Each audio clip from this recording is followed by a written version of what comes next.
我排第4号哈，现在是早上起来的不到8点吧，就7点50多。然后这一家呢，已经排上队了，我排第4号。很早之前我的视频里提到过清迈好吃的鸡饭，然后其中也有很多朋友问我那个鸡饭到底在哪儿啊？就在这儿。直到我特意骑摩托车早上起来跑个10几20公里，然后来这儿吃个鸡饭的地方。它这会儿还没开，我们先看一眼它这个旁边哈，它旁边是一个本地的菜场。这个菜场呢不太大，但是它种类非常多。看这个菜场里边就是卖蔬菜的，比较新鲜的蔬菜，这种肉干儿，像刚才那个路过了是一个鸡肉啊，新鲜的蔬菜、水果、鲜肉全都有，就相当于那种便民菜场吧。所以这菜场里边也没什么好照的啊，大概就是这些东西，但是它什么都有。价格呢，我也大概也问过，不是特别贵，比较适中，因为它毕竟都是本地居民嘛。所以就是我也就是简单在这儿转一转，因为它8点才开始卖，现在只排号不卖。你看西瓜虽然在泰国很多，但是一般买的都是切好的。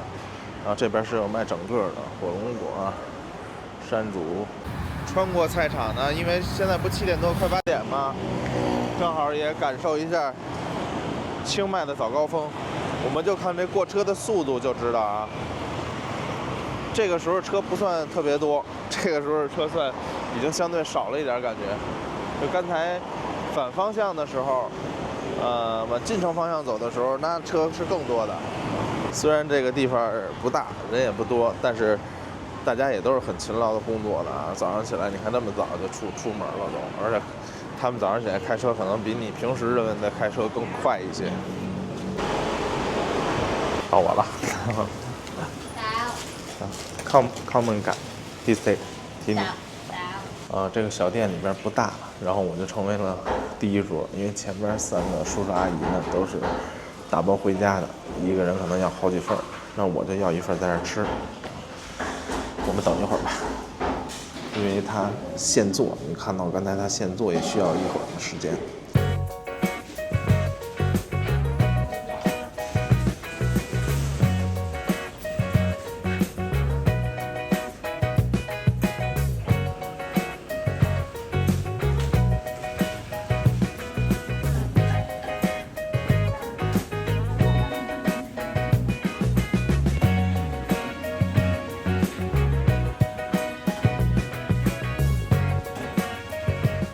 上了，我们先不看鸡，也不看鸡饭，我们先看配料。其实它好吃跟这个也有一定关系，这是一个姜和辣椒搭配的这么一个组合的一个小算是，它不算蘸料，因为蘸料旁边还有一碗蘸料啊，他们就是混合一起放在这个鸡饭上吃的。然后他们有的都是蘸一点是一点，但是我的习惯大家也都知道，我的习惯就是把它全部都搞上去。因为比较省事儿，全部都搞上去，想着就香。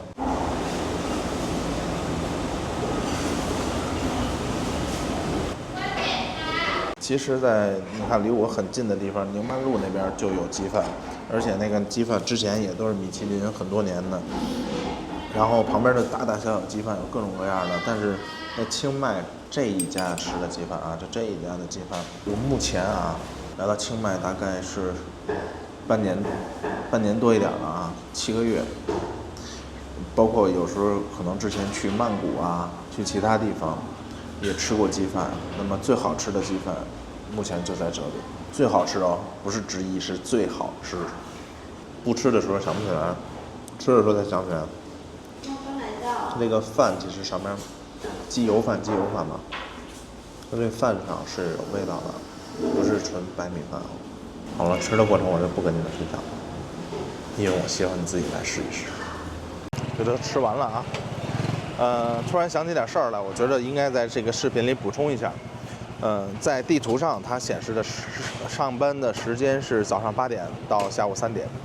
但是实际上每到上午11点左右，它的鸡肉就卖完了，也就是说就结束营业了。也就是如果你想来试一试呢，要赶早，8点到11点之间，晚了有可能就是空跑一趟，白跑一趟，好吧？那么我们今天要去一个重要的地方。飞机太快了，我没拍着它。这边是交通局啊，前面就是以前办驾照那个地儿，然后一直往里走，其实这边就是这个车辆的检验车间，就跟那个国内一样，过户之前呢，在这个车呢得再进来去做一下检验。前面这老太太呢，就是帮我办过户的，有点像花乡的黄马甲。然后前面那点呢是，都看得出来是卖饭的，但是后边呢，我把镜头翻过来啊，就是他们办事儿呢，然后填资料呢，反正也都在这个一个大棚子底下，他们在后边，就我身后的位置。刚才我看见那个他们办的住址证明了啊，跟我自己办的呢，跟咱们自己办的肯定是一样。但是我是6号晚上临近下班的时候，大概5点多钟、6点的时候给他的这个资料。我给他的资料其实只有护照的照片啊、TM30照片这些东西，没有原件，也没有我的照片原件。我刚才看那个住址证明上面生效日期是7号，所以说这东西，人家有人办这个事儿还是简单，这个就是走关系这个事儿呢，可能在全世界，或者说除了中国以外，别的地方也得靠走关系。